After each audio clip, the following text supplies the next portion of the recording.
Daha yar olmaz o yardan bize, ne vefa bir etibardan bize.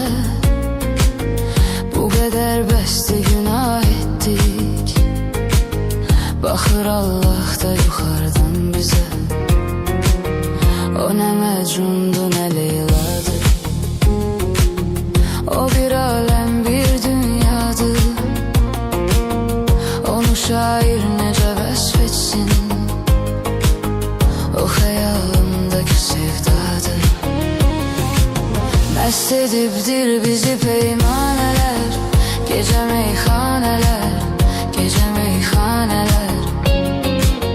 Başa düşmez bizi biganeler, deli divaneler, deli divaneler. Mest edibdir bizi peymaneler, gece meyhaneler, gece meyhaneler. Başa düşmez bizi biganeler, deli divaneler, deli divaneler.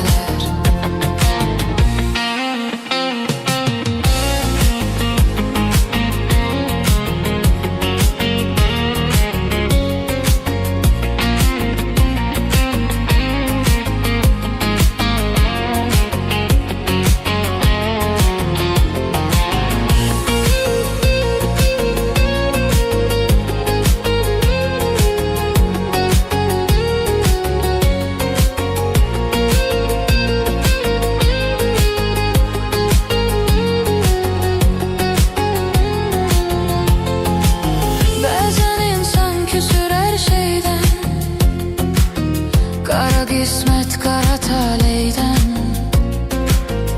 yüzümüz gülmedi onsuz da. Sağı aşıklara süz meydan, sağı meysüz ki yüzüm kalmasın, kara dünyada gözüm kalmasın. Beni dindirme danıştırma, yine içtim ki sözüm kalmasın. Mest edibdir bizi peymaneler, gece meyhaneler, gece meyhaneler.